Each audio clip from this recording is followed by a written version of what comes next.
Hello friends, welcome to our online YouTube channel tear solution online YouTube চ্যানেলের পক্ষ থেকে তোমাদের সকলকে স্বাগত। তো বন্ধুরা, আজকে আমরা বেশ কিছু কোশ্চেন নিয়ে আলোচনা করব।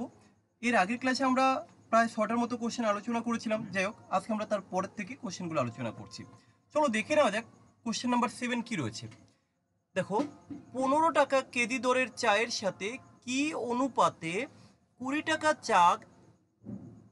কেজি দরের চা মেশালে মিশ্রণের প্রতি কেজির মূল্য 16 টাকা 50 পয়সা হবে। তাহলে দেখো, এখানে মিশ্রণ থেকে একটা কোশ্চেন দিয়েছে, আমরা কিভাবে সলভ করব। কি বলেছে, দুটো ভ্যারাইটি রয়েছে, একটা হচ্ছে 15 টাকা দাম আর একটা হচ্ছে কি 20 টাকা দাম, তাই তো।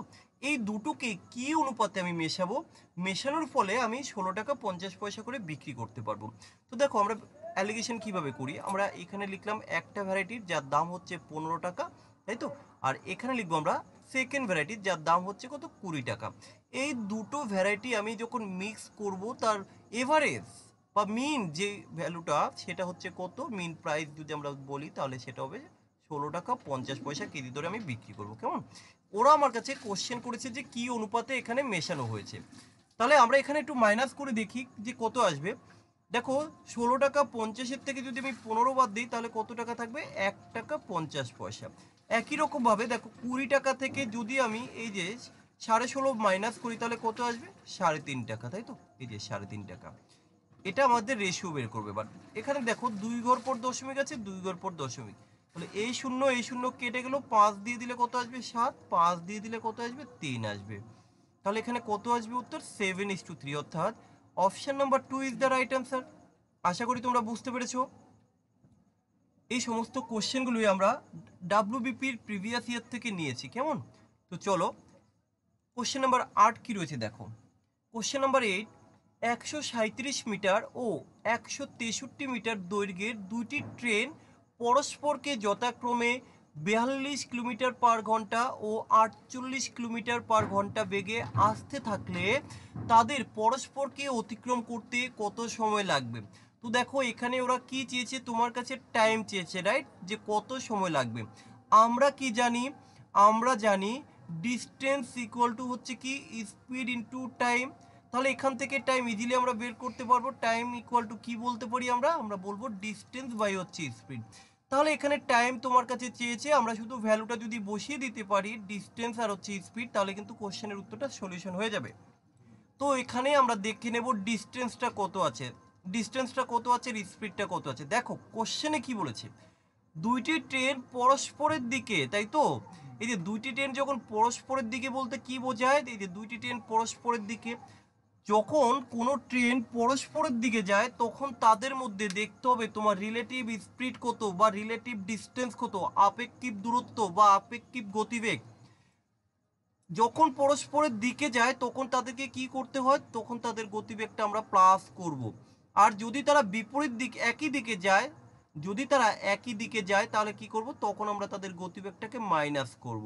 আশা করি তোমরা বুঝতে পেরেছো। অর্থাৎ দুইজন যদি পরস্পরের দিকে আসে তাহলে আমরা কি করব, সেটাকে প্লাস করব। আর দুইজন যদি একই দিকে যাত্রা করে তাহলে তখন আমরা কি করব, মাইনাস করব। তাহলে এখানে দেখো ওরা কি বলেছে, পরস্পরের দিকে যথাক্রমে, রাইট। তাহলে এখানে আমাদের কি করতে হবে, প্লাস করতে হবে, রাইট। তাহলে ডিস্টেন্স দেখো, প্রথমে কত মিটার, 137, দ্বিতীয়তে কত, 163। তাহলে আমরা এখানে ডিস্টেন্সটাকে কত করব, 137 প্লাস যদি আমরা 163 করি কত আসবে, 63, 70, 100, 300। তাহলে আমি ডাইরেক্ট কি এখানে 300 বসিয়ে দিতে পারি, দেখো ডাইরেক্ট 300 বসিয়ে দিলাম ডিস্টেন্স। এবার করতে হবে কি আমাকে, স্পিডটা। তাহলে স্পিডের ক্ষেত্রে কি করব, আমরা প্লাস করব। তো চলো স্পিড প্লাস করলে কি আসবে, দেখো এই হলো 42 আর এই হলো 48, কত আসবে, 48, 50, 90। তাহলে এখানে আমি ডিভাইডেড করব 90 দিয়ে। এবার একটা জিনিস লক্ষ্য করো, এখানে দূরত্ব রয়েছে মিটারে আর এখানে স্পিডটা রয়েছে কিলোমিটার পার আওয়ার, আবার উত্তর রয়েছে সেকেন্ডে। তাহলে একটা কাজ করি, এই যে এখানে 90 যেটা কিলোমিটার পার আওয়ার রয়েছে এটাকে আমরা মিটারে কনভার্ট করে দেবো, মিটার পার সেকেন্ড। তাহলে আমাকে কত দিয়ে গুণ করতে হবে, 5/18 দ্বারা গুণ করতে হবে, তাই তো। তাহলে এবার আমরা কি করব, দেখো 18 দিয়ে যখন 90কে কাটি কত হবে, 5, এই 5 5 25, 25 দিয়ে যদি আমি 300কে কাটি কত আসবে, 25 10 হচ্ছে 250, তার মানে হচ্ছে 25 12, তাহলে কত আসবে, 12। তাহলে আমি বলতে পারি এখানে আমার 12 সেকেন্ড লেগেছে, তাই তো। তাদেরকে অতিক্রম করতে আমার 12 সেকেন্ড সময় লেগেছে। চলো তাহলে পরের কোশ্চেন দেখে নেওয়া যাক কি আছে। দেখো রিজনিং থেকে একটা কোশ্চেন রয়েছে, কি আছে, যদি কিউ মানে কি যোগ হয়, জে মানে গুণ হয়, টি ইকুয়াল টু যদি মাইনাস হয় বা বিয়োগ হয়, কে ইকুয়াল টু যদি ভাগ হয়, তবে ওরা এখানে একটা ইকুয়েশন দিয়েছে। তো এটা কি হবে আমাকে ক্যালকুলেশন করতে হবে। তো চলো এখানে আমরা জাস্ট কি করব, এদের মানটা বসিয়ে দেবো। ডাব্লিউবিপির জন্য রিজনিংটা খুব একটা জটিল থাকে না, সিম্পলি থাকে, তোমরা একটু ভালো করে শুধু প্র্যাকটিস করে যাও। দেখো এখানে প্রথমে কে রয়েছে, তাই তো কে এর ভ্যালুটা এখানে বসিয়ে দাও, যে কে ইকুয়াল টুটা কি বলে দিয়েছে, কে মানে বলে দিয়েছে কি ভাগ, তো এখানে চলো আমরা ভাগ দিয়ে দিলাম। তারপরে কি রয়েছে, দেখো টু রয়েছে, চলো আমরা টু দিয়ে দিলাম। এরপরে দেখো কিউ, এই যে কিউ বলতে ওরা কি বোঝায়, কিউ বলতে ওরা বলে দিয়েছে যোগ, রাইট। তারপরে কি লিখবো আমরা, থ্রি। তারপর দেখো এই যে জে বলতে কি বোঝায়, গুণ, তো চলো করে দিলাম গুণ। তারপরে লিখবো সিক্স। টি বলতে কি মাইনাস বা বিয়োগ। এই আমরা জানি সবার প্রথমে কিসের কাজ করতে হয়, বদমাশ রুল, আশা করি তোমাদের মনে আছে, বিওডি এমএএস, অর্থাৎ এই ধরনের কোশ্চেনে সাধারণত ডিভাইডেড থেকেই শুরু হয়, তাই তো এই চারটেই থাকে ম্যাক্সিমাম। তাহলে আমরা সবার আগে কার কাজ করব, এখানে সবার আগে আমরা ভাগের কাজ করব। তাহলে এটাকে যদি আমরা ডিভাইডেড করি কত আসবে, এটা করলে আসবে 15 প্লাস 300, তারপরে গুণের কাজ, 300 কত 18 মাইনাস কত 6, তাহলে এখানে কত আসবে, দেখো 15 আর 18 যোগ করতে হবে, তাহলে 15 দুগুণে 30, 33, 33-এর থেকে যদি আমি 6 বাদ দিই, 6 আছে 13 সমান কত 8 আর 6, তাই তো কত আসবে, তাহলে সরি এটা 6 তো না, এটা 5 হবে, এটা 5, তাহলে কত আসবে, তাহলে আসবে 28। তাহলে এখানে আমার option number A is the right answer. চলো পরের কোশ্চেন। পরের কোশ্চেন আবার রিজনিং থেকে রয়েছে। দেখো সেম কোশ্চেন, শুধু একটু ডিজিটগুলো চেঞ্জ করা বা ভ্যালুগুলো সাইনগুলো চেঞ্জ করা আছে। তো এখানে কি দেওয়া আছে আমরা একটু লিখে নিই ফার্স্ট। দেওয়া আছে 12 প্লাস 6, এটা হচ্ছে ডিভাইডেড 3 মাইনাস 2 ইন্টু 8। এবার আমরা এক এক করে এদের মানগুলো এখানে কি ইনপুট করব। তো কিভাবে ইনপুট করব, দেখো সবার আগে এই যে প্লাস, তাই তো এই প্লাস বলতে কি ডিভাইডেড, তাহলে এই যে লিখলাম আমি ডিভাইডেড 6। এই যে এখানে ডিভাইডেড রয়েছে, এই ডিভাইডেড ইকুয়াল টু কি, দেখো এই যে ডিভাইডেড ইকুয়াল টু বলে দিয়েছে মাইনাস, তাহলে এখানে আমরা লিখলাম মাইনাস। তারপরে দেখো এই যে মাইনাস ইকুয়াল টু কি ইনটু, এই যে লিখলাম ইনটু, তারপরে ইনটু ইকুয়াল টু কি প্লাস। চলো এখানে এরপরে কিসের কাজ করব, আমরা সবার আগে ভাগের কাজ করব। কত আসবে, 12কে যদি আমি ডিভাইডেড করি কত পাবো আমরা 2 পাবো, তারপরে এখানে ইনটু করতে হবে গুণের কাজ, তাহলে 3 দুগুণি কত 6 হবে, প্লাস কত 8। তাহলে এবার কত আসবে, দেখো এই যে 8 আর 2 10, তার থেকে যদি আমি 6 বাদ দিই কত থাকবে 4 থাকবে, অর্থাৎ option number 2 is the right answer. চলো পরের কোশ্চেন। পরের কোশ্চেন দেখো প্রফিট অ্যান্ড লস থেকে একটা কোশ্চেন রয়েছে। কি আছে এখানে, কোনো দ্রব্যের বিক্রয় মূল্য 616 টাকা হলে 12% লাভ হয়, অর্থাৎ 616 টাকায় বিক্রি করাতে আমার 12% লাভ হয়েছে। তাহলে আমি এখানে বিক্রয় মূল্যটা জানি, অর্থাৎ এসপিটা আমি জানি, এসপি যদি হয় কত টাকা 616 টাকা, কত পার্সেন্ট প্রফিট, প্রফিট হচ্ছে 12%। তাহলে এখান থেকে যদি আমি কেনা দামটা বের করি, কেনা দাম কিভাবে বের করতে হয় তোমরা সবাই জানো আশা করি, যে CP equal to SP into লাভ বা লস যা হয় তোমার কোথায় নিচে লিখতে হবে। তাহলে 12% লাভ বলতে আমরা 112 লিখবো, উপরে কত লিখবো 100 লিখবো। তো 616কে যদি আমরা ডিভাইডেড করি কত আসবে, এটা দিয়ে কাটলে 5.5 আসবে, তাহলে টোটাল কত আসবে 550। তাহলে দেখো আমি আমার কেনা দাম পেয়ে গেছি কেমন 550 টাকা। এবার কি বলেছে, যদি ওই দ্রব্যটি 462 টাকায় বিক্রি করা হয় তাহলে কতটা ক্ষতি হবে। তাহলে এখন আমি বিক্রি করবো, যে এখন SP2, এখন আমি বিক্রি করব এটা কত টাকা দিয়ে, এখন বিক্রি করব আমি 462 টাকা দিয়ে। তাহলে আমি দেখে নেই আমার কত টাকা লস হচ্ছে, এখানে কিন্তু টাকা চেয়েছে, পার্সেন্টেজ চাইনি। তো আমরা যদি এটাকে মাইনাস করি কত আসবে 88 আসবে। তাহলে অপশন নাম্বার কি 4 ইজ দ্য রাইট অ্যান্সার। এই কোশ্চেনটাকে তোমরা আরেকভাবেও একটু করতে পারো, কোনটুকু, যদি কেউ এই যে ক্রয় মূল্যটা যদি কেউ বের করতে চাও, ক্রয় মূল্য কিভাবে অল্টারনেটিভ বের করতে আমি একটু দেখিয়ে দেই। দেখো এই যে 12%, তো এই 12% ধরেও কিন্তু আমরা কোশ্চেনটা করতে পারি।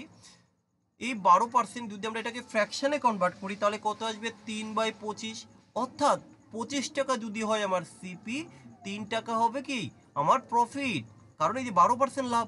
তাহলে এবার কি আমি এভাবে বলতে পারি, সিপি যদি হয় 25 টাকা, কেনা দাম যদি 25 টাকা হয়, বিক্রয় মূল্য হবে কত 28 টাকা, কারণ এই যে 3 টাকা লাভ। তাহলে এবার কোশ্চেনে বলে দিয়েছে 616 টাকা যদি বিক্রি করো, তাহলে এই 28 ইকুয়াল টু হচ্ছে 616, তাহলে 25 ইকুয়াল টু কত, তাই তো, তাহলে 28 এর সাথে যদি আমরা 22 গুণ করি তাহলে কিন্তু এই 616 আসে। তাহলে একই রকমভাবে তুমি এর সাথে যদি 22 গুণ করো কত আসবে, 22 গুণ করলে আসবে 550। সে তুমি যে কোনোভাবে করতে পারো, যদি তোমরা ফর্মুলা ইউজ করতে চাও তাহলে এটা করবে, ঠিক আছে। আমি এখানে একটু লিখে দেই, সিপি ক্রয় মূল্য ইকুয়াল টু কি, এসপি ইন্টু উপরে লিখতে হয় 100, নিচে লিখবে 100, লাভ হলে প্লাস দেবে, লস হলে মাইনাস দেবে এক্স, তাই তো। সরি এখানে একটু ভুল লিখলাম আমি, না সরি ঠিকই আছে ঠিকই আছে।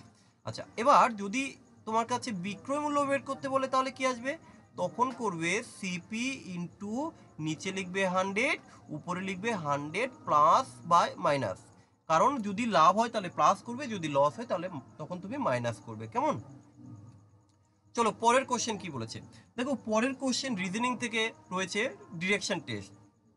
তো ডিরেকশন টেস্ট করার আগে সবার প্রথমে আমার সব থেকে বেস্ট হয় যদি কিনা আমি সাইডটা এঁকে নেই, ইস্ট ওয়েস্ট আর কি এই যে নর্থ আর হলো সাউথ, আমি যদি এটা করে নেই আমার রিজনিংগুলো ইজিলি সলভ করতে পারবো। কি বলেছে দেখো, এ দক্ষিণ দিকে 2 কিলোমিটার হাঁটার পরে ডান দিকে ঘুরে, তাহলে দক্ষিণ বলতে কোন দিকে আসবে, এই যে সে নিচের দিকে 2 কিলোমিটার এলো, এই যে সে নিচের দিকে 2 কিলোমিটার এলো। এবার কি হ্যাঁ 2 কিলোমিটার এলো, এবার 5 কিলোমিটার হেঁটে এরপরে সে বাঁ দিকে ঘুরে, 5 কিলোমিটার হেঁটে এরপরে সে বাঁ দিকে যায়, তাহলে এবার বাঁ দিকে যখন যাবে এই হলো তার বাম দিকে সে কতটা গেল, 5 কিলোমিটার গেল। এরপরে কি বলেছে, বাঁ দিকে ঘুরে আবার 3 কিলোমিটার হাঁটে, তাহলে আবার বাম দিকে যখন ঘুরবে তখন সে কোন দিকে আসবে, এই নিচের দিকে আসবে বাম দিক, তাই তো। তুমি একটা এই যে তীরগুলো দেওয়া মানে কি, এটা হচ্ছে তোমার ফেস, তুমি তোমার ফেসের সাথে রেসপেক্টে করবে। তাহলে এবারে কোন দিকে কত কিলোমিটার গেল, সে 3 কিলোমিটার, এখানে কিলোমিটার হবে তাই তো, কিলোমিটার, এই যে 3 কিলোমিটার সে গেল। এরপরে আবার কি বলছে, এবং বাম দিকে ঘুরে পুনরায় 5 কিলোমিটার আবার বাম দিকে, তাহলে তুমি এই দিকে মুখ করে রয়েছে, তোমার বাম দিক কোনটা আসবে, নিশ্চয়ই ইস্টের দিকে, তাহলে এইদিকে আবার 5 কিলোমিটার। তাহলে দেখো এখান এই হলো 5 কিলোমিটার, তাহলে আমি এখন কোথায় রয়েছি, এই যে এই পোর্শনে রয়েছে আমি এখন। কোশ্চেন করেছে এ তার যাত্রা শুরুর জায়গা থেকে কোন দিকে রয়েছে, এ কোথা থেকে যাত্রা শুরু করেছিল, এই মিড পয়েন্ট থেকে করে সে কোথায় আছে এখন, এই যে এখানটা রয়েছে, এই সার্কেল এখানে রয়েছে, তাহলে এটা কোন দিকে রয়েছে, দক্ষিণ দিকে রয়েছে, তাহলে আমি উত্তর বলতে পারি অপশন নাম্বার 1, তাই তো। আচ্ছা চলো তাহলে পরের কোশ্চেন দেখো কি রয়েছে, পার্টনারশিপ থেকে একটা কোশ্চেন দিয়েছে, খুব সুন্দর একটা কোশ্চেন। 7,000 টাকা লগ্নি করে এ একটি ব্যবসায় 5 মাস বাদে বি তার অংশীদার হয়, 1 বছর বাদে যদি তাদের লাভ্যাংশ 2:3 অনুপাতে হয় তাহলে বি কত টাকা দিয়েছে। আমরা জানি কি লাভ ইকুয়াল টু কি, ক্যাপিটাল বা মূলধন ইন্টু কি সময়, প্রফিট ইকুয়াল টু কি ক্যাপিটাল ইন্টু টাইম। তাহলে এখানে দেখো কি বলে দিয়েছে, দুজন রয়েছে এ আর বি, এই হলো এ বি, তাহলে আমরা রেশিও, তাই তো, দুজনের অনুপাত যখন দিয়েছে আমরা ডিভাইডেড আকারে লিখতে পারি। তো প্রথম এ কত টাকা দিয়েছে, দেখো কোশ্চেনে বলে দিয়েছে এ কিন্তু 7,000 টাকা দিয়েছে, তো বসিয়ে দাও এ 7,000 টাকা। আচ্ছা এই যে ক্যাপিটাল লিখলাম, তাহলে এর সময় কত, এ তো 1 বছরের ব্যবসা করেছে, তাহলে এর সময় হচ্ছে 12 মাস। বি কত টাকা দিয়েছে আমি জানি না, কিন্তু বি কত মাস কেটেছে, 5 মাস পরে বি তার ব্যবসা যোগ দেয়, তাহলে 1 বছরের ব্যবসা 5 মাস পরে যদি যোগ দেয় তাহলে আমি বলতে পারি বি এর টাকাটা আসলে কত মাস কেটেছে। তোমরা এইভাবে দেখিয়ে দিতে পারো, 12 মাইনাস হলো 5 সমান সমান 7 মাস, তাহলে বি এর টাকা 7 মাসের জন্য কেটেছে। তাহলে দেখো আমরা ক্যাপিটাল ইন্টু টাইম করলাম এ বি এর দুজনের, প্রফিট বাই, তাই তো, তাহলে প্রফিট কত 2:3। এবার যদি আমরা এটাকে ক্যালকুলেশন করি তাহলে কিন্তু আমরা ইজিলি উত্তরটা করে ফেলতে পারবো। কি করে করব, 7 দিয়ে কাটলে কত, 1,000, 7 দিয়ে কাটলে 1,000। আচ্ছা এরপরে কি করবো আমরা, 2 দিয়ে কাটলে এটা কত আসবে 6, আচ্ছা এই যে 3 6 18, 18,000, তাহলে আমার এক্স ইকুয়াল টু কত আসবে, এই যে 18,000 টাকা। তো আশা করি তোমরা বুঝতে পেরেছো যে কটা কোশ্চেন আমি দেখালাম। তো আজকের এই পর্যন্ত থাক, আমি বেশি লং করবো না ভিডিওগুলো, আমরা এর পরের পার্টের কোশ্চেনগুলো পরের ভিডিওতে নিয়ে আসি তোমাদের জন্য। যদি তোমাদের এই ক্লাসগুলো ভালো লেগে থাকে অ্যাটলিস্ট একটু কমেন্ট করে জানিও, তাহলে আমি একটু এইভাবে চেষ্টা করবো রেগুলার তোমাদেরকে ক্লাসগুলো দেবার।